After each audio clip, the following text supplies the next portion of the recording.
Looking to pick up your very own custom sleeves? Well, look no further. Go to yourplaymat.com where you can choose to have your very own image on the back of sleeves, or you can choose from their amazing range of pre-designed artwork ready and waiting for you. Get them shipped directly to your door and use the affiliate link and discount code down below to get 10% off. What are you waiting for? Go and grab your custom sleeves from yourplaymat.com.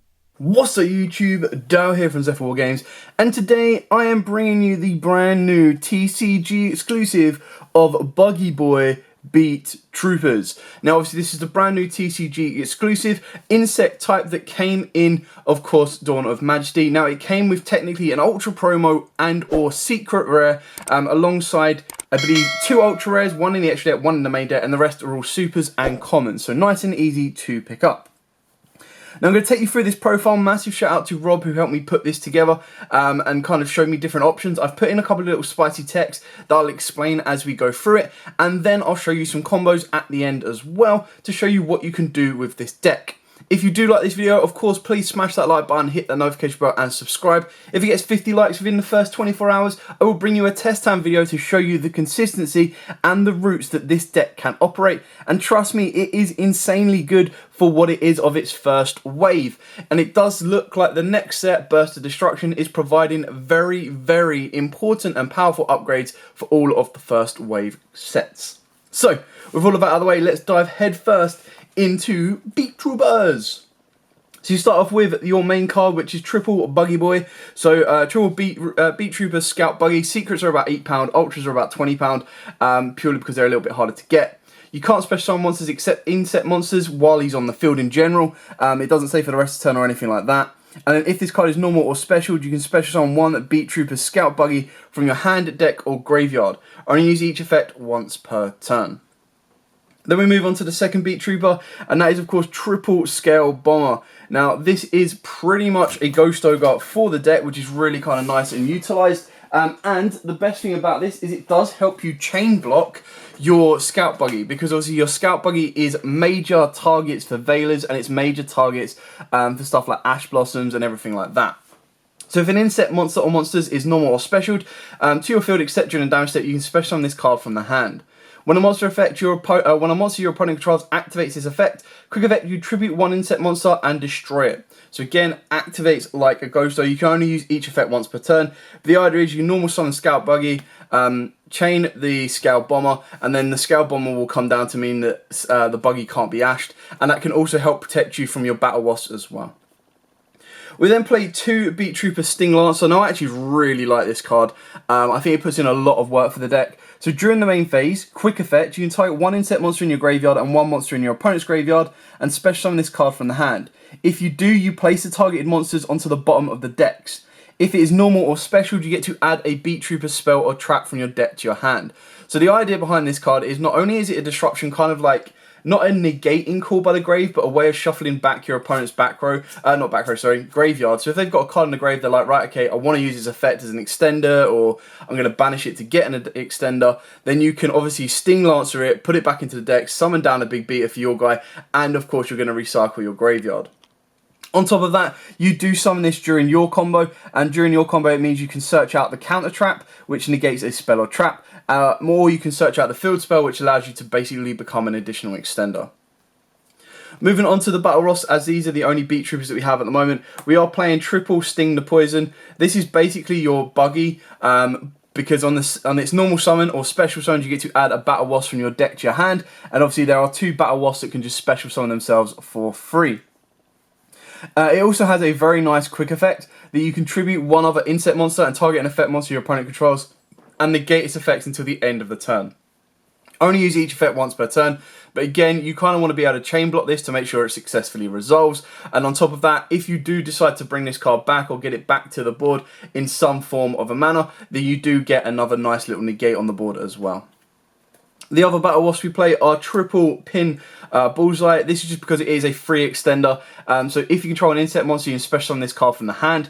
And then during the main phase, you can inflict 200 damage to your opponent for each Battle Wasp pin you control. So the idea is that this also helps you extend your combos a little bit further, because when you special this down, if you've got the Kincardra King, which is the level 3, rank 3 insect from the extra deck, you can trigger the Kincardra effect to negate the burn for 200, and then that will allow you to revive one, and then that gives you additional extenders as well. So it's very nice to kind of help keep you going and kind of work it that way as well. We've then, of course, got the other Battle Wasps. We've got the one Twin Bow and the one Arbreeze. Now, obviously, the Arbreeze is when it's normal summoned, you get to target a level 3 or lower insect in the grave and special summon it in defense position. If this card is destroyed by an opponent's card effect in your own possession, you can special summon a Battle Wasp monster from your hand or deck. The Twin Bow is basically during the main phase, you can special summon this card from the hand. You can't special summon monsters from the extra deck for the rest of this turn except insect monsters, and you only use the effect once per turn. This card can make a second attack during each battle phase. Now, this is the one that I'm actually considering bumping up to 2, purely on the fact that maybe without, like, if I wanted to cut the bullseye down to 2 or anything like that, at least this is just a free level 3. So, but the idea is that off of your Sting, you don't mind it being bullseye because you're just going to be using these as link material anyway, so you're not really that restricted in what you're trying to do. But it is definitely something that I'm considering bumping up, but I'll show you the other cards that we play instead of that. So the other cards we play instead of that are the double Digibug Registrider. So obviously this again is a shout out to Rob. But the reason that this is so useful is when you normal summon a level 3 specific insect monster, which is obviously your Scout Buggy, you can special on this card from the hand. Now by doing so, again, it helps you chain block your Scout Buggy, which is really important as well. Brings it down, and an XYZ that uses this card as material gains 1,000 attack. So your Kincardra Knight, Kincardra King gets to go up by an extra stack, which makes it like 32 base. On top of that, if you wanted to spice it up, you could make your monsters level 5s and 7s.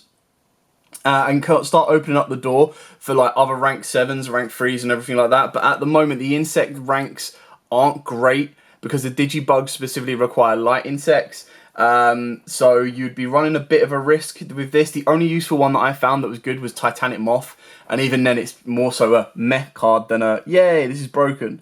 So the other usage behind this, I believe, because this one doesn't lock you into insects, is it does give you instant access to the rank 5s or 7s of anything you want, but again, it's something that I wouldn't go too in depth with.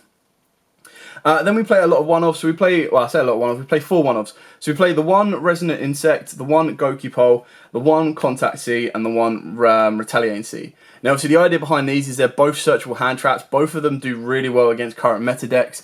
So Retaliating Sea is if your opponent activates a spell card that specials a monster, you special this card from the hand, and if summoned this way while it's face up on the field, any card sent to the graveyard is banished instead. So that's very nice. And if it's sent to the graveyard, you get to add an Earth Insect. The Contact C basically says your opponent cannot link, synchro, fusion, or XYZ without using this card first. So the downsides of these is that you're giving your opponent materials. The Contact C doesn't really give you a search ability, but it does kind of put them on the back foot and give them a bit of a back step on what they're trying to do. Now the Resonant and obviously the Gokipole kind of combo all come off of the Link 2. Sorry, just trying to sort out the light for you guys. So it all comes off of the Link 2 Inzektor. So the idea is that you equip the Inzektor, well not the Inzektor specifically, but another Link 2 with the Resonance. You link it off, you go into your Atlas. The Resonance will then give you the effect to search a level 5, which will be your Contact C. And then you banish the Resonance to revive your Armor Horn. And then by doing so, you send Gokipole. Gokipole will then search you to Retaliating Sea. So you're searching the 2 hand traps. Obviously, it does become a little bit different if we do get, like, if Flying Sea becomes an important thing in the meta or anything along those lines. But it's just kind of a different engine. Now, the reason I didn't want to put these any higher is because you don't ideally want to open them. Now, you could open up Gokipole, you could open up the Resonance, and then you can link them off into Almirage, which I do play in the extra deck, and I'll explain when we get there. But the idea behind those is when you do that, you then lose this combo to finish it off, and then you ultimately have to get a double extender, or you need to be able to get a little bit further to get the most out of it.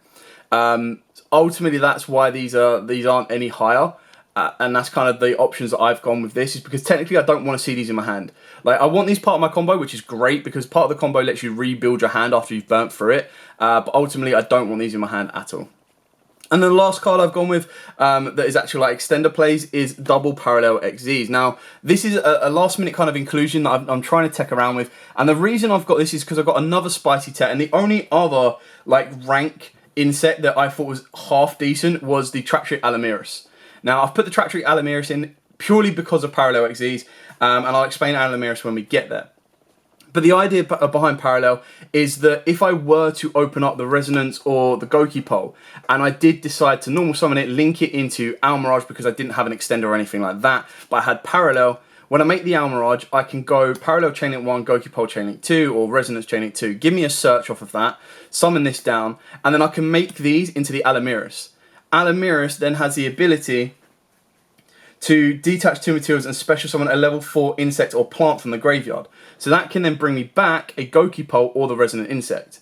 By doing so, you then have the ability to link those two together and start to work into your Armor Horn.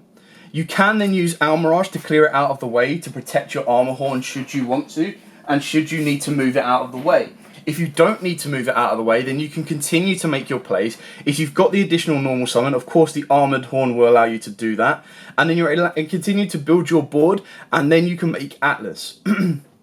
So the only thing that Almirage really does is it limits your link zones, but it still gives you that ability to play that little bit further. Not to mention with the Alamiris, if you really had the opportunity, its second effect is if an opponent's monsters leaves the field because of your card effect, and is now in the graveyard or banished, you detach a material from this card and target one of them and specials it to your field. So again, it can give you a few more materials. It's not perfect, but there is space in the extra deck for it, which is why I thought this was a nice little combo that on the downside, it can really help you out. And even on the plus side, as long as you're not locked in with your Scout Buggy that can only let you special summon insects, and you're not locked in, I believe, under the Beetrooper Armor Horn, because both of them say you can only special insects, you should be good to go. But ultimately, you should be resolving the parallel before you even get to that point as well.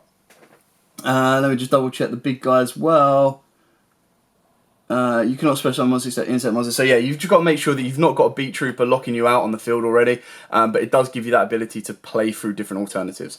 If you weren't to play these, you could bump up this engine, or you could bump up the Twin Bow. That would be my opinion. Then for the hand traps, or the final hand traps, Triple Ash Blossom, if you wanted to, you cut the parallels out and you can play 2 more hand traps. It really does depend on your meta call, your local call, and where you want to kind of go from there.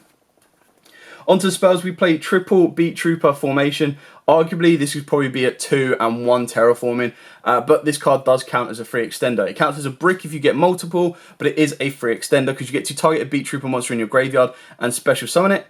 It can't attack this turn, and you lose life points equal to the original attack. If a face-up insect monster you control is destroyed by battle or card effect, you special summon a Beat Trooper token with 1,000 attack, 1,000 defense. So only use each effect once per turn. Again, very kind of cool card. It is a free extender, but like I said, I feel that maybe a terraforming would be a little bit better. And then we've got 2 Pot of Prosperity. These can be desires. If you really wanted to risk it, it could be extrabs. This is just probably the most consistent card to help get you to your combo pieces. Considering that your combo pieces are pretty much Stinger and Buggy, with those 2 cards, you pretty much go full combo, or those 2 cards plus a random discard gets you where you need to go.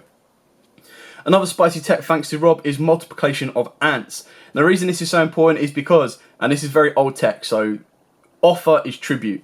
But you offer 1 insect type monster on your side of the field as tribute, special summon 2 army ant tokens, insects level 4s, 500 attack, 1200 defense on your side of the field. The tokens cannot be used for a tribute summon. Now the idea behind this, again, pretty much like turning Resonance into Almirage, is it can also turn a Resonance or just a normal summon into 2 insects, which then leads you into your Armoured Horn, and the Armoured Horn then gives you an additional normal summon. Now, these are the situations where you pretty much open up with a Scout Buggy and it gets ashed, or you open up with a Sting the Poison and it gets ashed. It's just kind of thinking of contingencies that can help you out when you need them to. And then of course the 1 called by the grave, triple Imperm as an alternative hand trap, and then the final card we play is 2 Beat Trooper Flight and Sting. So when your opponent activates a monster effect while you control a Beat Trooper monster, negate the activation, and if you do, destroy it. So again, this can help trigger off Alamiris. If this card's in the graveyard and you control an insect monster with 3,000 or more attack, banish 1 insect monster from your graveyard to reset this card, but banish it once it leaves. You can only use each effect once per turn. So again, you're just constantly able to re-loop a counter trap. So that's always going to be good. Moving on to the extra deck. So we'll start off with the XYZ. So of course we've got the one Alamiris. Like I said, this is pretty much just because it was one of the only other XYZs that was half decent alongside the Kincada King. And the idea is that you have the ability to revive an insect to then allow you to go into your Armored Horn plays, but it also has that nice little secondary effect and a 2200 beta. I wish Rafflesia was an insect as well, but she's not, she's a plant, because this deck can run headfirst into a Nibiru. Double Kincada Kings, so 2 level 3 monsters, it's nice and generic. If the battle position of this card is changed, you can special summon one insect monster from your hand or graveyard in defense position. When a monster on the field activates its effect, so during either player's turn, you can detach one material from this card, then target that monster, negate its effects, then make one insect monster on the field either gain 500 defense or change its battle position. So you summon out Kincada King and attack, you activate one of your insects effect, negate it, switch it, bring one back. Instantly, because it's not destroying, it gives you those 2 insect monsters, which allows you to continue to play. And then of course during your opponent's turn, if you really wanted to, you could activate the effect again, switch its defense and bring another insect back. Now keep in mind that if you're looping cards like your Bomber or you're linking cards like your Sting the Poison, you're actually bringing back negates for yourself. So not only is the Kincada King negating, but then what it brings back, if you bring back the right card, is obviously going to negate as well, which is beautiful. Then before we get into the insect, we've just got the generic cards, so IP, Nightmare, and Phoenix and Unicorn. I'm not sure how much I'm actually going to use these in practice. I just had a couple of spots in the extra deck because I didn't want to max out some of the insects. And these are just one of those cases where it's like, worst case scenario, we've gone with Sting the Poison, special summon one out, make IP Masquerena, then we can extend a little bit further, or make IP Masquerena, that's where Parallel can then come in. Parallel can then summon itself down. And then from the back of Parallel, you can make your Alamiris. Alamiris can then bring back the Sting the Poison. And then by bringing back Sting the Poison... Oh no, sorry, it can't bring back because it needs to be specifically at level 4. So Alamiris is only going to be able to bring back your Resonators. But the idea is that, again, you can still kind of bring back your level 4. You've got a free material on the board, and then of course you've got IP. So it's just trying to spice it up a little bit. You've got the options to go and Phoenix Unicorn. Ultimately, you can cut these completely. I just didn't really have an idea of what else I would want to put in here. There's a couple of other options, but nothing was too kind of demanding of what you wanted. Speaking of which, you've got obviously the one Almirage just for those contingency plans, not a staple. You can change it if you want to. Double Insector. Now, the idea behind this, again, these are the issues with the insect cards, is because they do require specifically insects, so it does hurt you a little bit. If it is linked summoned, you can discard one card, then target one other insect monster you control. Equip an insect monster from your deck to it as an equipped spell, which gains its effect. The equipped monster gains 500 attack, bit irrelevant. You can target 3 insect monsters in your graveyard, shuffle them into the deck and draw 1 card. Now, obviously, we all know that the combo with this is to connect it with Resonate, and then by linking off the Resonate, you're then going to get an additional effect from there. But then the shuffle back sometimes can be really nice. You just need to make sure you leave enough in the graveyard for your Beetrooper Armored Horn to play off as well. Speaking of which, we played triple Beetrooper Armored Horn. So this one basically again requires 2 insects. You can't special summon monsters except insects. Only use each of the following effects once per turn. During your main phase, you can immediately after this effect resolves normal summon 1 insect monster.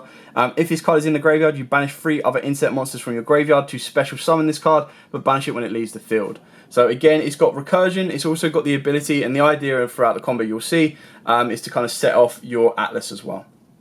Moving into the last of the boss, or the high monsters, we've got the one that's Seraphim. Now, the Seraphim requires 2 monsters with different names, so that's how you can obviously use this and get into use IP and everything like that. It gains 200 attack for each counter on it, but you can only use one of the following effects per turn, which is a real sack. If this card is link summoned, you place 1 counter on it. For each insect monster, use this link material. Now again, this can work off with the Kincada King, because Kincada King can negate that effect to then revive one of the materials that we use for its link summon. Sometimes it does come up, so keep that in mind as an option. Second effect is a quick effect to remove a counter from this card to special summon a level 4 or lower insect from your graveyard in defense. So if you leave this card on the board, during your turn you gain the counter, during your opponent's turn you revive an insect, and because it revives a level 4 or lower, that's where you can either bring back Beetrooper to kind of wall up a little bit, or you can bring back a Sting the Poison, or of course the Bomber. And then the last 2 cards, of course, will be Atlas. So this is your big boss monster. 2+ insect monsters. 9 out of 10 you're going to make it with your Armor Horn and your Insector, which is nice and easy. So while this Link Summon card has 3,000 or less attack, your opponent cannot target this card with card effects, and it can't be destroyed by your opponent's card effects. You cannot special summon monsters except insects. You contribute one insect monster, including itself, then activate one of these effects. Special summon one Beetrooper monster from your deck, and that's how you get into the Lancer. Or this card gains 2,000 attack until the end of the turn. So you can make this a 5k beta to pretty much get over anything your opponent might have that is a boss. Or if you keep it at 3k, you're able to pretty much constantly special summon a Beetrooper from your deck and move plays further forward from there. And that is it for the entire deck. I'm going to reset the board state, show you a quick, short, sweet, simple combo for the deck as well. Okay, so your basic combos pretty much revolve around either Battle Wasp, Sting the Poison, or Scout Buggy. Opening up both of them gives you a high ceiling to go for, and then one random discard. Now, I'm going to do it without the discard to show you what the two cards can get you at the base minimum, and then I'll show you what the additional discard gets you as well, because additional discard lets you replenish your hand. So we're going to move these over, and we're pretty much, because we're not going to use the spells and trap zones at the moment, we're going to use these to symbolize our hand. Now, it doesn't matter which one you go for, whether you go for Sting or Scout first. The idea is that you're trying to get 4 insects. So if the remaining 2 cards are extenders, you're still in a very good place. So you normal summon Sting the Poison. Using the effect to search out. Go for your Pin Bullseye is pretty much the one you always go for. You special summon down the Pin Bullseye. And this is where you can link these two together and go into your Battle Horn. Now, obviously, this is where your susceptibility comes in, because your Battle Horn gets impermed or veilered, then you're in a little bit of a tricky situation because you're not going to get an additional normal, and you rely on your extenders, which is why we play so many of them. So you're going to normal summon for your additional normal of the Scout Buggy, which of course will let you trigger and get you another Scout Buggy from the deck. Now, this is where you've got a couple of options here. If you had the extender, what you could do is you could actually make these into a Kincada King.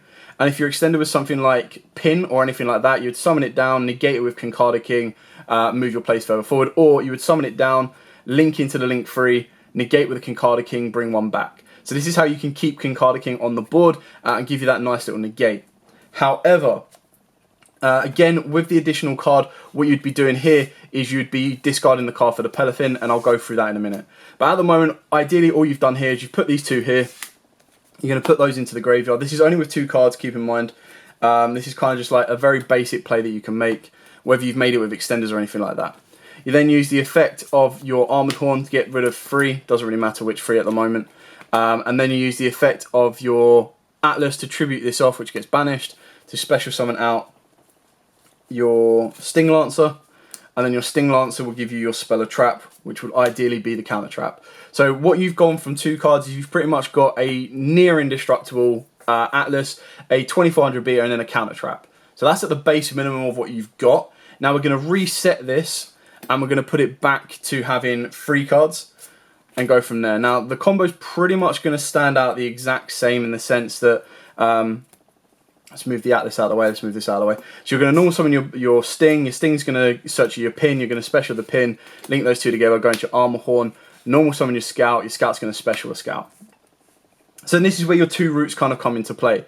So if this is an extender like Pin, or you saved Pin for this particular one, or anything like that, you go Kincada King, because then you special summon down the extender. So let's say we went with Bullseye. If you use the effect, then of course what you do is you Kincada, negate, bring back, and then instantly you've got your link 4 there. So what you've added to the end combo is you've got your link 4, plus you've got a Kincada negate, and you'll have the counter trap. So you've added, from that additional card, you've added a Kincada King. Now if we reset this back a little bit and keep it with just the 2 Scout Buggies, there we go, then this is where it gets a little bit more spicier. So with the 2 Scout Buggies, you link these together and you go into your Insector Pico, and then your random card gets discarded and then equips your Armored Horn with your Resonance. There we go. So then by doing so with that, what you then want to do, we're going to say that the discard was not a monster, so we won't even count that as a shuffle back kind of ability off of the Insector. But use the Insector, you can put back your Scout Buggies because they're going to be free extenders, and you can put back the Sting if you want to, or your Pin. It really depends on what you want. Kincada's not going to be in there. So you're going to put 3 back, and we're just going to draw a random card. Then what you're going to do here is you're going to link these 2 together, put those into the graveyard, and that's going to give you your Atlas. Then off of the back of that, because your Resonance was sent from the deck, from the hand to the graveyard, field to the graveyard, get there eventually, you add a level 5 or higher insect. Now, if you don't think Contact Sea is going to be good facing your opponent, don't forget you do have another option, and that other option will, of course, be your Sting Lancer, because your Sting Lancer can spin the graveyard back. So you get to choose one of these two cards. Then what you do here is you make sure that you specifically banish the Resonant Insect, the last insect that you didn't shuffle back off of the Insector, and the Insector to special summon out your Armored Horn. That will then trigger the Resonant Insect to send from your deck to the graveyard an insect, and that is, of course, going to be able to send you your Gokipole. Now, Gokipole will then trigger his effect to search, and by doing so, will search you a level 4 Earth with 1500 or less attack. So I bet, no, there is. So that adds you the Retaliating Sea. So you've pretty much recurred your entire hand from this particular combo, and you still have the effect of the Atlas. The Atlas will then trigger off the Armored Horn, which will ultimately get banished, which will then give you your Sting Lancer, which will then give you your Counter Trap. So you've been able to loop those around, and your hand is at the very least a Retaliating Sea, plus you've got 3 other cards. Now, if these 3 other cards turn out to be 2 extenders or anything along those lines, and you end up adding to this board, Concarda Kings, you can end up having Imperms, Ashes, anything like that. It just kind of shows you what a 2.5 card combo gets you and what a 2 card combo gets you on a consistent basis. Now, I know that this is very specific in the sense you've opened up your 2 best cards, but they can ultimately, because you've got 3 spare cards to play around with, technically 2 if you don't count the draw. If these are extenders, then it doesn't matter what those other cards are. As long as you've got either Scout Buggy or the Buzz, then you're good to go. Anyway, I hope you like this video. I hope this combo's kind of helped you out as well. If you do want to see test stands, like I said at the start, then smash that like button, hit the notification bell, and subscribe to get this video up to at least 50 likes, and I will do that for you. But stay safe, and as always, happy dueling. Looking to pick up your very own custom sleeves? Well, look no further. Go to yourplaymat.com, where you can choose to have your very own image on the back of sleeves, or you can choose from their amazing range of pre-designed artwork ready and waiting for you. Get them shipped directly to your door, and use the affiliate link and discount code down below to get 10% off. What are you waiting for? Go and grab your custom sleeves from yourplaymat.com.